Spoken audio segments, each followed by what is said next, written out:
Hello and welcome to the Car Camera Reviews channel, and welcome to the 2025 Acura ADX, a new model from Acura. And in today's video, we're going to do a proper technical review under the hood, take a look underneath it, inside and out, some things we like, some things we do not like, right after this.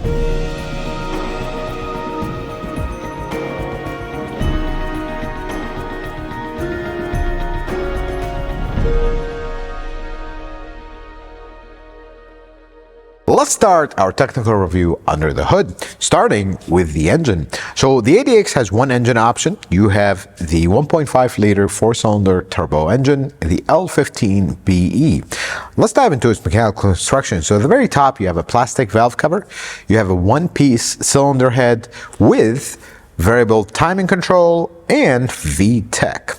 Let's talk about that. So variable valve timing control, very simple. You do have an oil control, both intake and exhaust. It has a oil control valve, and that just controls the flow of oil and changes the timing. Very simple, very uncomplicated. Then the VTEC, which is a Honda special. Some folks will assume VTEC is actually variable valve timing. That's actually not the case. VTEC is variable exhaust lift. So the way they do this, and they've always done it this way, that's actually how cool this system is. Each valve will have 3 cam lobes, and you have 3 rockers on top of that. You have a piston that moves to engage and disengage these rockers. So the 2 lobes on the outside are the low lift, so they're smaller. The one in the middle is bigger, that's the high lift. So these 3 rockers, when the piston moves and disengages the middle one, now only the 2 on the outside are moving, which is the low lift. When the piston moves and engages the third one, now the middle rocker is actually also engaged, and now the high lift will happen. It's actually a very cool idea, and how they do it on the exhaust only. And because of this VTEC design, this has manual valve adjustments. And the way they do this is very old school. It's possibly the best way ever.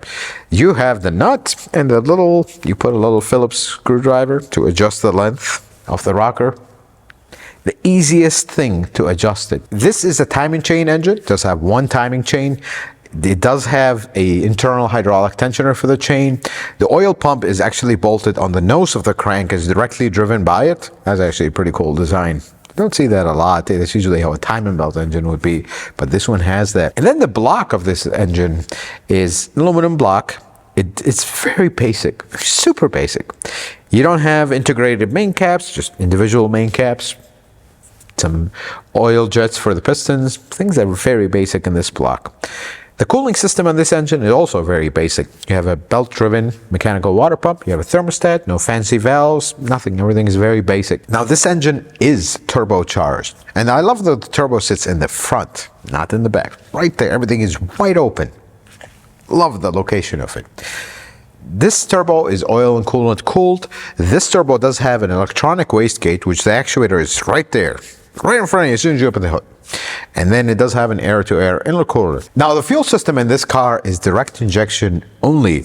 Direct injectors underneath the intake manifold. You do have a high-pressure fuel pump. And the coolest thing is the high-pressure fuel pump actually sits on the side, on a separate housing, not on the valve cover. So if you need to do valve adjustments, for example, you don't have to pull the fuel system apart and all that. Just pull the valve cover. That's actually a pretty cool design. Now, the transmission for the ADX is a CVT transmission. They don't have any other options, no manual, no nothing else. It's a not a good combination. I wish it was not, but I can also understand that they are going with CVTs these days, and that's what they put here. Now, this CVT can come in 2 configurations, the front-wheel drive configuration, or if the car is optioned with all-wheel drive, it's going to be the all-wheel drive configuration where it has a transfer case attached to it. Let's talk about some observations here under the hood, because there's a lot to talk about here. I love this engine bay. I have a slight envy for Acura technicians when this thing gets older. There's a lot of space around it. It almost feels like they intended for a much bigger engine to sit here, but the last minute they said, let's just put the tiny one. There's a lot of space from every direction. This is a very cool thing. And having the turbo in the front is the best idea ever. That's how every single turbo engine should be. Right in front of you. Anything happens, coolant line leaks, oil, whatever, it's right there. We don't have to go all the way in the back. And even if it was in the back, there's so much room in the back. Love that part. And this is something I have to say here. I love the quality of things. I mean, I don't see ridiculous choices with plastic this and plastic that. Yeah, the valve cover is plastic, don't get me wrong, but coolant stuff, and not all plastic. That is the cool part. And everything you touch, it just feels solid. I mean, it's such a tiny little engine here, but everything feels solid. Service is super simple. Everything is accessible and available. That's a very nice thing. And with that, there are a couple interesting observations. First one is, there is an over-elaborate blanket around the battery. Don't know what exactly it does. Prevent it from freezing. I mean, the engine is right next to it. Why would it freeze? But there is that. And then over here, there is a ground point. If you are into electronics or car electronics, you know that it's a disaster waiting to happen. I mean, why can't we spread that over 2 bolts? That would have been nice, but hey, that's what they did here. And lastly, there's something very interesting with this car, which makes the brake feel really nice. This does not have a vacuum booster. This has an electronic booster. That's actually a pretty cool thing we're starting to see in a lot of cars. It's a pretty nice setup. I really like that. Let's take a look underneath the 2025 Acura ADX. And I have to start with something that I'm very jealous of. See, this bottom of the bumper, this is painted. This is like painted that black, piano black, however you want to call it. I like how they extended the paint all the way here. And the paint quality, even here, is nicer than my 2024 Toyota Tundra. So Toyota, you need to work on that paint, but very nice paint. I like that everything is covered here. This is, I mean, it's not the strongest cover in the world, but it is, I think it's aluminum or something. Really dislike these quarter turn dealios here. Not very nice. Let's look at the front suspension here. So steel lower control arm with a separate ball joint. It's a really cool design. You do have a steel knuckle, single piston caliper. It's pretty typical. You do have a McPherson strut, this style where it goes into the knuckle and it's clamped. Not my favorite style, but it works. Honda's been using that for a while. You do have an aluminum sway bar, which at least is better than the plastic one, but I wish it was steel. That would have been nicer. Now, moving away from that, we come to this area, which I have a lot of question marks about this area. If we look at, pay attention to this, what exactly is going on here? I mean, this is an over-elaborate piece of sheet metal here, where there's multiple pieces just tacked into each other. It's like, what happened here?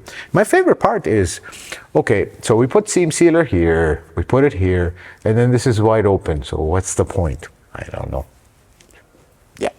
This car does have electric steering, and you can see the motor proudly taking up all this space with a little heat shield here to protect it from the heated exhaust.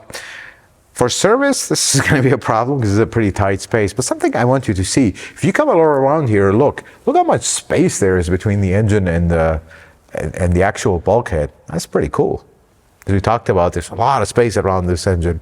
Exhaust quality is pretty high. The only thing about this car, it only has one cat. It's all the way in the front. There's nothing here. There's a little flex pipe here, and that's about it. But the quality of the exhaust is pretty high. I really like it. Now, this is the all-wheel drive model. You do have the drive shaft going here. You do have center support bearing here. Fuel tanks right here. Honda loves to do this. They put a little shield around it because the fuel tank hangs low in case something hits it and whatnot. Then charcoal canister. Just small observation. Charcoal canister is right here. They put the heat shield, but they ran out of shield. This is just wide open. That's okay, but this one did get the cut. This little valve here.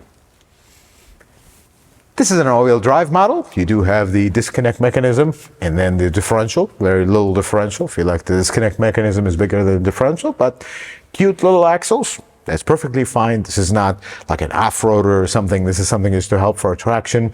Then we look at the rear suspension. You do have one steel control arm and then one aluminum control arm.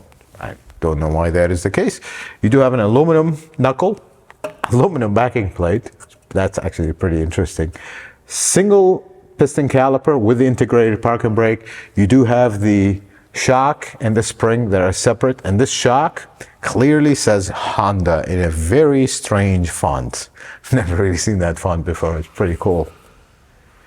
Then we look at the back here. You do have the exhaust that takes, I don't know what's up with manufacturers doing this 90-degree turns on the exhaust. This one not so much, but this one. You do have two proper, like, giant mufflers, independent. That's pretty cool. And then there's something very important. This tip is actually a very nice tip, and they were so proud of it. Made in the Philippines on both of them. You know what? They did a fine job, because these tips are really cool. They're really high quality. I really like them. Let's take a look at the outside of the 2025 Acura ADX.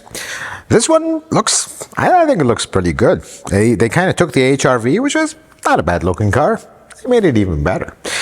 Really like this grille. Some folks will say it's a lot. I actually kind of like how everything fits in. So Acura's new design language, they have this line that goes right in the middle. You can see it here. It even goes a little bit here. That's pretty interesting. It just gives it a different dimension. I really like these headlights.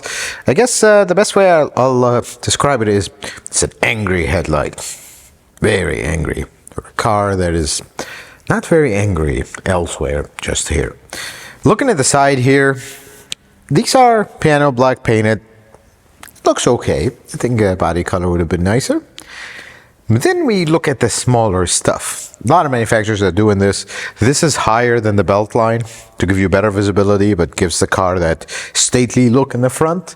And then if we look at the wipers, the washers are integrated into the wipers. This, let me just kind of identify what that is. That is the biggest over-engineered gimmick in the planet. Now that I've gotten that out of my chest, let's move on. The side here, there isn't a lot going on.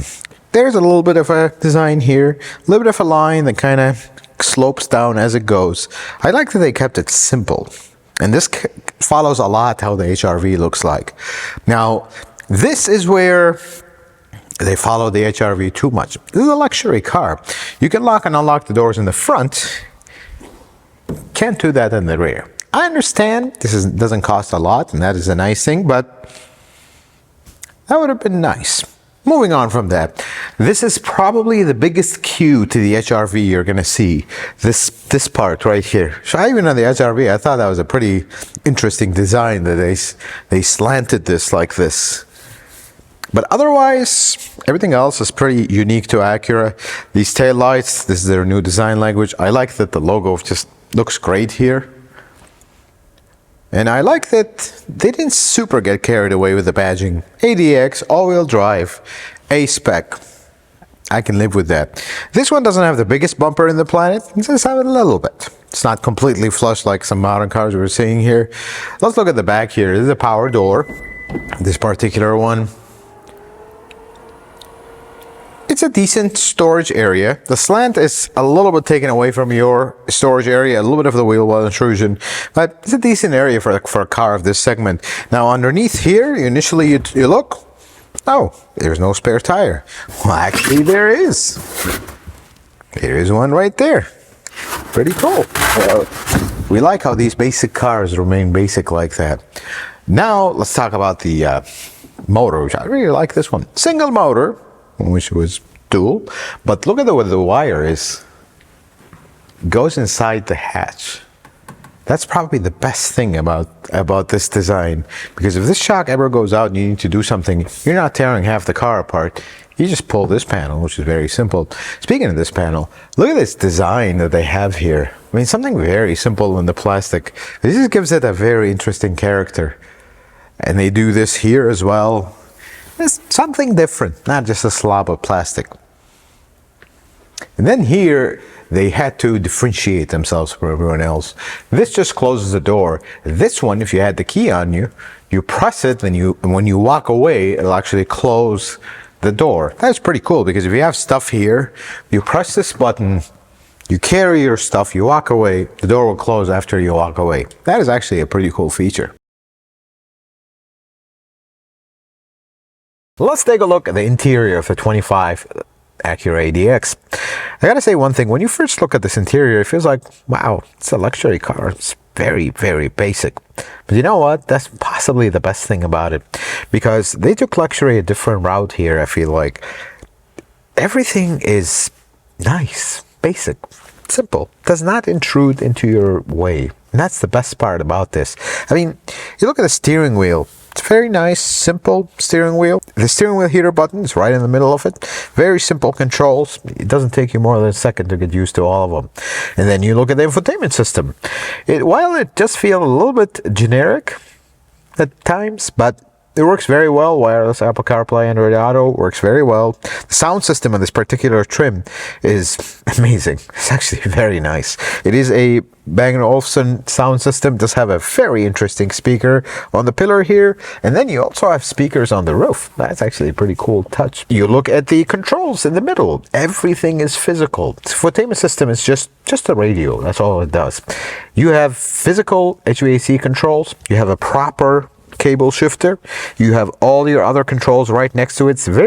It's not scattered and all over the place, but it's very nicely laid out, very simple. I love that. Center console, very deep center console that is very usable. Seats are super comfortable. The gauge is a screen, although it has two gauges on the side, but it's a nice screen, not over the top, nothing over the top. That's the word. Nothing's over the top here. I like that. And this is what keeps this car priced well, but it's very nice at the same time.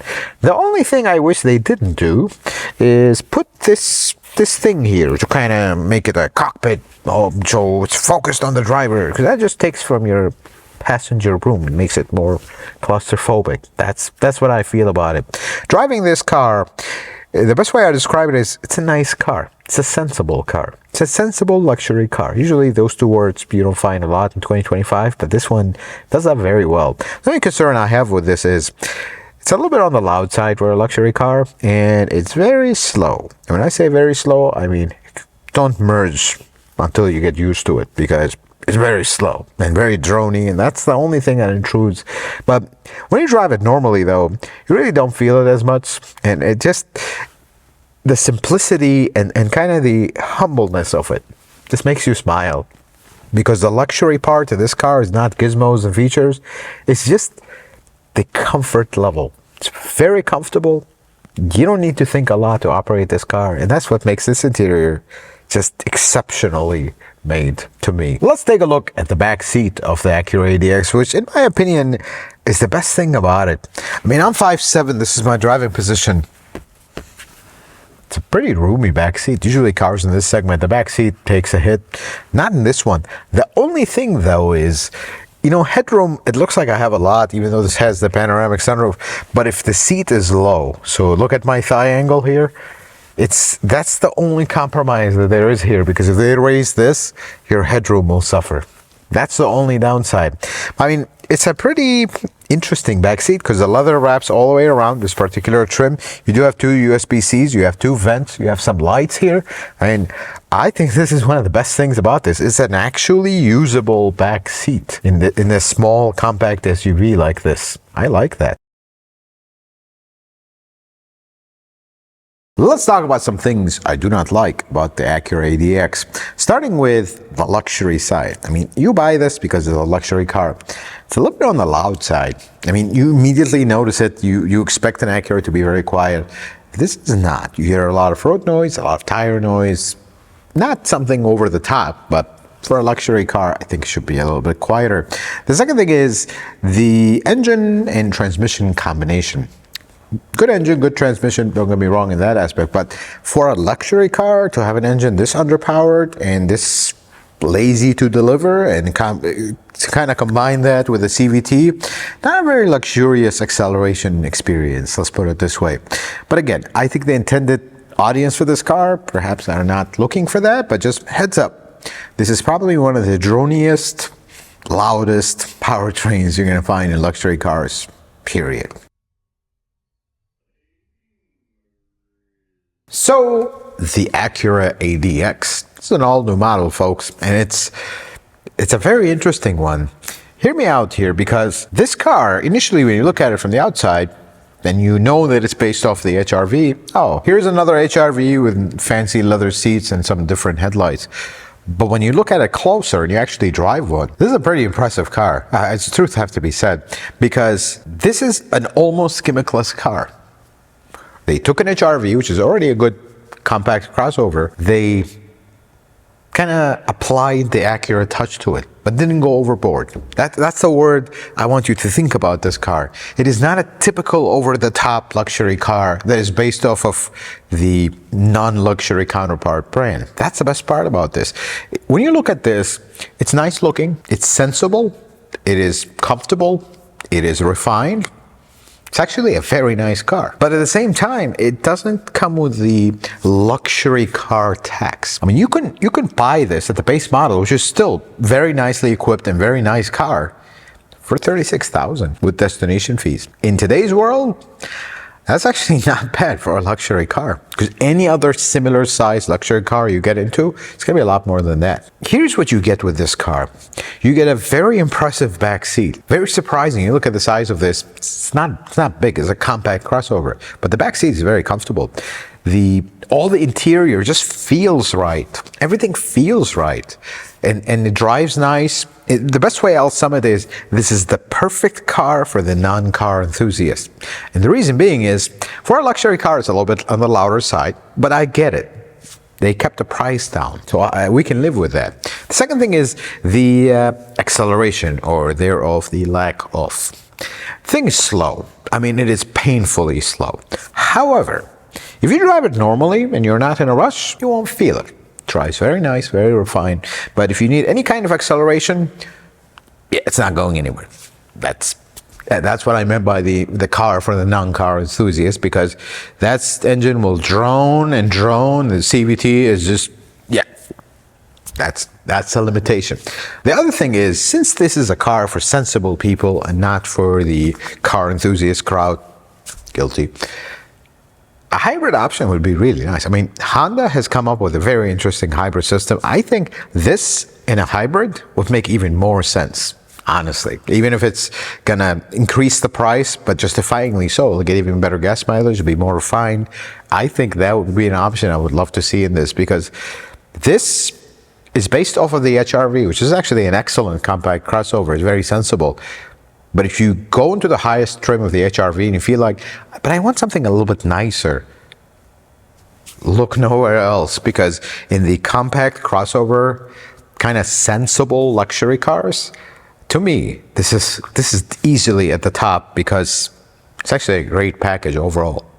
Folks, I hope this video was helpful or informative. I hope you learned something new. If you like it, consider giving it a thumbs up. If you're not a subscriber, consider subscribing to the channel. Check out some other videos. Until the next video, folks, may the Lord bless you and keep you, and you have yourself a wonderful day.